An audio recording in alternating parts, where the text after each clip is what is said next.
Kesultanan Mataram merupakan salah satu kerajaan yang besar pada masanya. Rajanya yang paling terkenal adalah Sultan Agung Hanyokrokusumo dengan nama asli Raden Mas Jatmika atau terkenal pula dengan sebutan Raden Mas Rangsang. Ia memerintah dari tahun 1613 hingga 1645. Mengapa Sultan Agung yang paling menonjol di antara raja lainnya? Itu dikarenakan pada masa pemerintahannya, Kesultanan Mataram berhasil mencapai masa kejayaannya. Hal ini tergambar jelas dari cita-cita Sultan Agung, yakni yang pertama, Sultan Agung ingin menyatukan seluruh tanah Jawa. Yang kedua, Sultan Agung ingin mengusir kekuasaan asing dari bumi Nusantara. Cita-cita Sultan Agung sangat kontradiktif dengan kondisi yang dialami pada saat itu, di mana VOC mulai menguasai Pulau Jawa. Sultan Agung sangat tidak menyukai VOC karena beberapa alasan berikut. Yang pertama, VOC sangat suka memaksakan kehendaknya untuk memonopoli perdagangan para pedagang pribumi, sehingga perdagangan para pribumi mengalami kemunduran. Kedua, VOC juga selalu menghalang-halangi kapal dagang Mataram yang akan berdagang ke Malaka. Dan yang ketiga, VOC tidak mau mengakui kedaulatan dari Kesultanan Mataram. Hal-hal inilah yang menjadi penyebab mengapa Sultan Agung sangat ingin menyingkirkan VOC yang pada saat itu bermarkas di Batavia. Karena apabila VOC terus-terusan berada di Batavia tanpa adanya tindakan, maka akan menjadi ancaman besar bagi Kesultanan Mataram. Inilah kemudian yang melatar belakangi peperangan Mataram dengan VOC di Batavia yang terjadi pada tahun 1628 dan 1629. Serangan pertama pada 1628. Tanda-tanda pertama bahwa orang Mataram akan merencanakan sesuatu yang luar biasa adalah penutupan hampir seluruh pantai Pulau Jawa atas perintah Tumenggung Bahureksa dari Kendal. Penutupan ini telah dimulai pada awal tahun 1628. Berita tentang penyerangan Raja Mataram terhadap Batavia dengan 48.000 atau 100.000 pasukan masih tetap gencar. Pada tanggal 13 April 1628, Kiai Rangga tiba di Batavia dengan 14 kapal bermuatan beras. Ia memohon bantuan kepada Belanda agar membantu Sultan Agung melawan Banten. Permohonan pertama dipertimbangkan oleh pemerintah pusat, tetapi permohonan selanjutnya ditolak karena semua pelabuhan jelas ditutup dengan ketat. Pada 22 Agustus 1628, Tumenggung Bahureksa, yaitu Panglima tertinggi armada Jawa, tiba di pelabuhan Batavia dengan 50 kapal yang lengkap dengan perbekalan yang sangat banyak. Perbekalan tersebut terdiri dari 50 gurap dan kapal-kapal yang memuat 150 ekor ternak, 120 las beras, 10.600 ikat padi, 26.000 kelapa, 5.900 ikat batang gula, dan sebagiannya dilengkapi tidak kurang dari 900 awak kapal. Hal ini membuat VOC sangat prihatin sehingga sebagian hewan diturunkan dan sebagian kapal-kapal besar ditahan di luar pelabuhan yang menimbulkan kemarahan pasukan Mataram. Pada 24 Agustus 1628, tiba lagi 7 kapal dengan tujuan Malaka. Pihak Belanda berusaha memisahkan 7 kapal ini dari kapal-kapal lainnya agar tidak sempat memberikan senjata kepada teman-temannya. Akan tetapi, usaha ini gagal. Kapal-kapal akhirnya dapat berkumpul. Pada pagi hari, 20 buah perahu menyerang pasar dan benteng. Orang-orang Mataram yang dengan perahu itu naik ke darat dan mereka berhasil mencapai benteng. Penyerbuan ini berlangsung sampai pagi dengan banyak korban yang jatuh. 7 perahu yang datang pada 24 Agustus mendarat di Marunda dan tidak mau mendekati Batavia setelah mengetahui penyerbuan ke benteng tersebut memakan banyak korban. Keesokan harinya, pada 26 Agustus 1628, datang sebuah pasukan besar di bawah pimpinan Tumenggung Bahureksa. Dalam menghadapi kekuatan Mataram, Belanda mengorbankan daerah sekitar benteng. Kampung di sekitarnya dibakar dan diratakan dengan tanah. Pada waktu pasukan Mataram hendak mendekati benteng, dengan mudahnya Belanda mengusir mereka karena pihak Mataram tidak mendapatkan tempat persembunyian. Akhirnya, dengan terpaksa, pasukan Mataram menarik diri ke daerah-daerah yang agak jauh, yang berpohon, dan membuat benteng-benteng dari anyaman bambu. Meskipun demikian, mereka berhasil maju karena mereka menggali parit-parit dan membuat benteng seperti di atas. Adapun taktik VOC untuk menghadapi pasukan Mataram ini dengan mengirimkan sejumlah tentara yang dilindungi oleh 150 penembak, sehingga mereka berhasil mengusir pasukan Mataram dari parit-parit. Pada 21 September, pasukan Mataram mulai menyerang benteng Hollandia. Semalam penuh, mereka berusaha untuk dapat menaikinya dengan tangga. Akan tetapi, 24 serdadu Belanda dapat mempertahankannya dengan gigih hingga semua peluru telah tertembak. Ketika diketahui bahwa yang menjadi sasaran hanya Hollandia saja, Belanda mulai melancarkan serangan besar dengan 300 serdadu dan 100 orang sipil. Bahkan, dalam perkemahan pasukan Mataram, ditimbulkan kekacauan. Seluruh pos terdepan orang Mataram dirusak dan dibakar. Kerugian mereka diperkirakan sekitar 1.200 sampai 1.300 orang yang gugur. Dan 2 sampai 3.000 ditawan. Angka-angka ini menunjukkan bahwa pasukan Mataram tercerai-berai.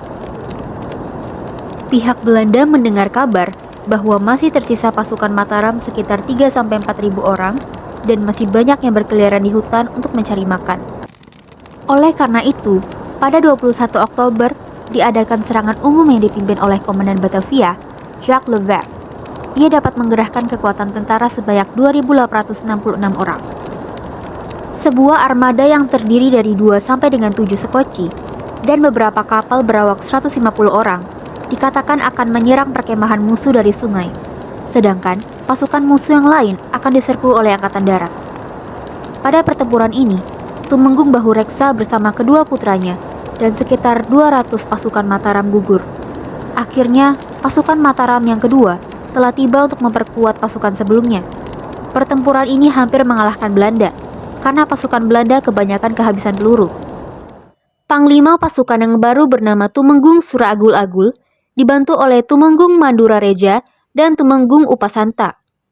Mereka dikatakan tiba di ambang Batavia dengan harapan kota telah ditaklukkan sehingga mereka hanya tinggal menyita pakaian-pakaian dan beberapa uang.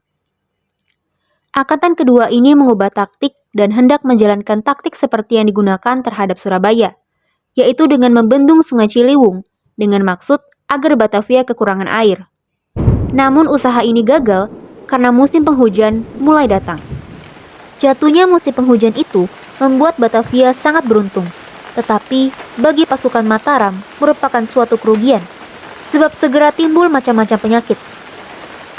Selain itu, pasukan Mataram banyak yang menderita kelaparan dan serba kekurangan. Padahal, telah dipekerjakan sebanyak 3.000 orang selama 1 bulan sejauh 1 mili dari kota untuk dapat membendung kota. Tetapi, kemajuan sangat lambat. Rakyat merasa lemas karena kelaparan. Satu-satunya serangan pada bagian kedua pengepungan ini adalah usaha baru untuk merebut benteng Hollandia. Hal ini dilakukan pada malam 27 November. Pertama-tama dikerahkan sebanyak 100 pasukan, kemudian dengan 300 pasukan, tetapi beberapa di antara mereka mati tertembak dan sisa pasukan yang lain melarikan diri, sehingga serangan terhadap Hollandia mengalami kegagalan. Oleh sebab itu, pada tanggal 1 Desember, Tumenggung Suragul-Agul memerintahkan agar mengikat Mandurareja dan Upasanta beserta anak buahnya. Atas perintah Sultan mereka dihukum mati karena Batavia gagal ditaklukkannya, dan karena mereka dianggap tidak bertempur mati-matian. Demikianlah berakhir pengepungan Batavia yang pertama, yang akan diulang pada tahun berikutnya oleh Sultan Agung. Lanjut pada serangan kedua pada 1629.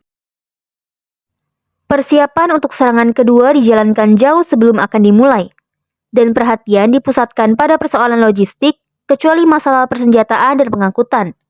Yang sangat vital fungsinya adalah beras. Di beberapa tempat sepanjang rute perjalanan barisan, diadakan tempat persediaan beras di Tegal dan Cirebon. Serangan kedua dilakukan pada 1629. Akan tetapi, serangan yang kedua ini merupakan malapetaka bagi Sultan Agung dan pasukannya. Sebelum pertempuran dimulai, utusan Mataram yang bernama Warga menawarkan perdamaian dengan VOC. Tetapi setelah diketahui maksud Mataram yang sebenarnya, ia dihukum mati. Angkatan perang Sultan Agung berangkat dalam 2 gelombang. Yang pertama terdiri atas artileri dan amunisi yang berangkat pada pertengahan Mei 1629.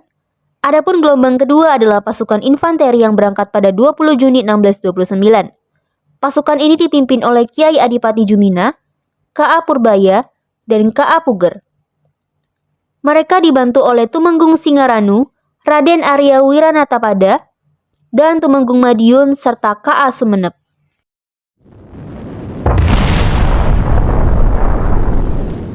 Pada tanggal 4 Juli, pihak VOC mulai memusnahkan 200 kapal, 400 rumah, dan 1 gunungan padi. Rasa takut timbul sedemikian hebat sehingga tidak ada satupun kapal milik orang Mataram yang berani muncul. Beberapa minggu kemudian, gunungan padi kedua di Cirebon dimusnahkan. Dengan melihat kejadian-kejadian ini, sebenarnya hasil peperangan sudah dapat diketahui. Apapun usaha dan kemahiran yang dilancarkan pasukan Sultan Agung terhadap VOC, pihak Mataram tetap saja menerima kekalahan. Hal ini disebabkan karena dengan kekurangan makanan, seluruh pengepungan hanya bertahan 1 bulan. Pada tanggal 8 September, pihak yang dikepung melihat bahwa orang Mataram dengan parit perlindungan yang sangat diperkuat telah mendekati benteng Hollandia.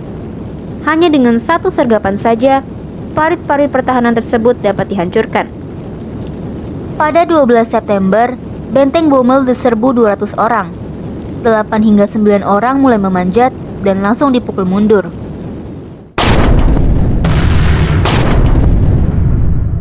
Pada tanggal 14 dan 15 September, datang gerobak-gerobak berisi meriam yang ditarik dengan menggunakan 12 sampai dengan 18 ekor kerbau. Pada tanggal 17 September, pihak VOC merencanakan sebuah sergapan di bawah pimpinan Antonio van Diemen. Sebagian pertahanan pihak Mataram dibakar. Akan tetapi, hujan menolong pihak Mataram dalam usahanya untuk memadamkan kebakaran. Pada hari-hari berikutnya, pihak Mataram mempersiapkan persenjataan mereka, sehingga pada 21 September, tembakan pertama dapat dilepaskan.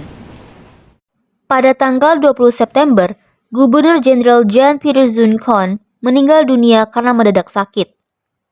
Tepat pada tanggal 27 September, pihak Belanda memutuskan untuk tidak lagi mengadakan serangan umum karena pihak Mataram yang ditawan memberi keterangan tentang bahaya kelaparan yang semakin mengancam.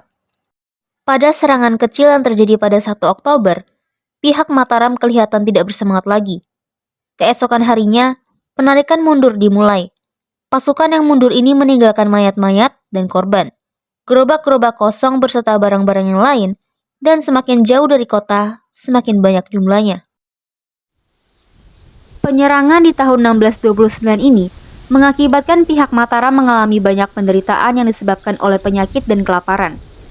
Tentaranya pun tercerai-berai dalam perjalanan pulang mereka. Sedangkan VOC hanya menderita sedikit kerugian. Ambisi Sultan Agung tidak seimbang dengan kemampuan militer dan logistiknya, sehingga telah membawa dirinya ke dalam kehancuran di depan Batavia. Semenjak itu, tentara Mataram tidak pernah lagi menyerang Batavia.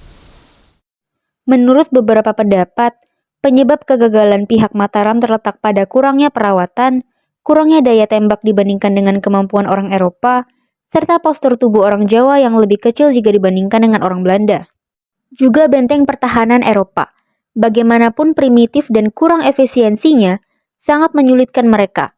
Misalnya saja, serbuan mereka yang gagal terhadap benteng kecil yang dipertahankan oleh kurang lebih 12 orang saja. Meskipun demikian, pasukan Mataram ternyata sangat berdisiplin. Mereka berani bertempur dan dapat menyesuaikan diri dengan cara-cara tempur yang asing baginya. Misalnya, pengepungan terhadap kota yang diperkuat secara Eropa hanya pada detik-detik terakhir, ketika keadaan serba kekurangan mulai terasa dan penyakit merajalela, semangat dan daya tahan mereka mulai berkurang. Bagaimana dampak kekalahan Sultan Agung bagi Mataram?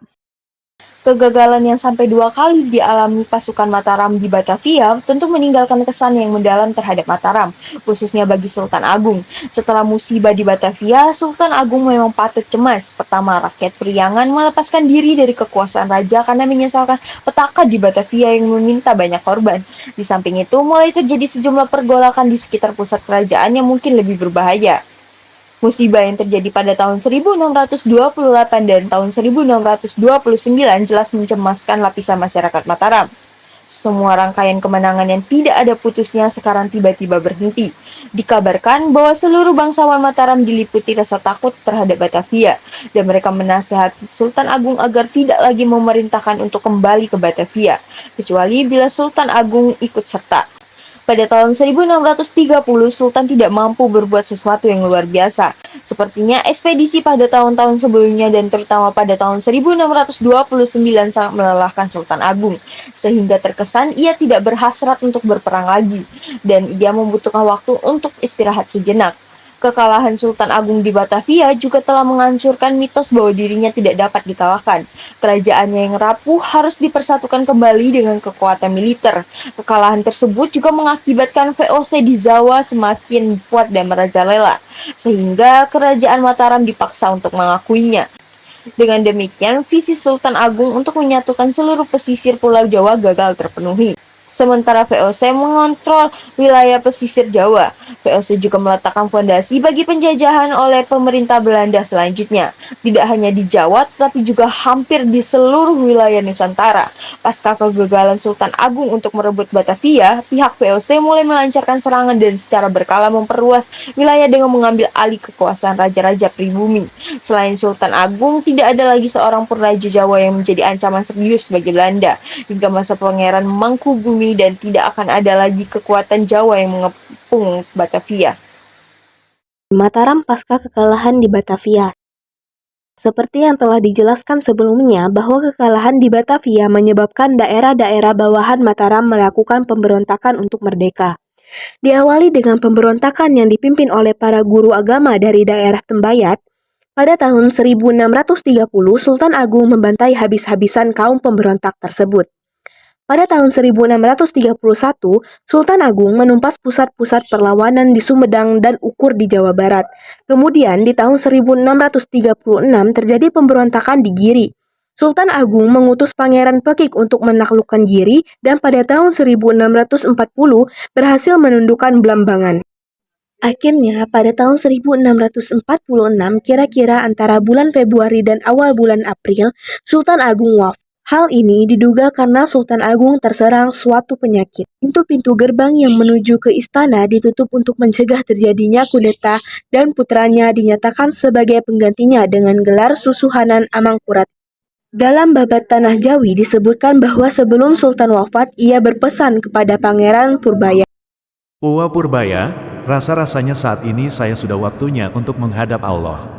Saya hanya berpesan bahwa yang pantas menjadi sultan di Mataram ini adalah putra saya yang tua, yaitu Pangeran Adipati Arya Mataram, sedangkan putra saya yang muda biarlah turut serta mulia bersama.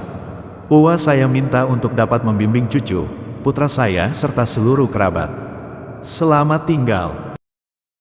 Pada masa Amangkurat I, pengganti Sultan Agung, pengejaran terhadap Giri terus dilakukan dan sebanyak 6.000 santri dibantai di alun-alun Pleret. Ketika Giri telah dikuasai, maka tidak ada satupun daerah pesisir yang merdeka. Inilah yang kemudian disebut sebagai pemisahan antara agama dan negara. Jika pada masa-masa sebelumnya, ulama pesisir banyak yang menjadi penasehat raja, maka semenjak itu, ulama-ulama pesisir tidak lagi menjadi penasehat raja. Amangkurat I memang berbeda dengan ayahnya, yakni Sultan Agung yang menentang VOC. Amangkurat I bersikap anti ulama dan melakukan pendekatan serta kerjasama dengan VOC. Peninggal Sultan Agung, perpecahan, persaingan, perebutan kekuasaan dan kepentingan pribadi di antara penguasa-penguasa daerah dan di antara kaum bangsawan kembali berkecamuk. Seperti itulah kondisi Mataram pasca pemerintahan Sultan Agung.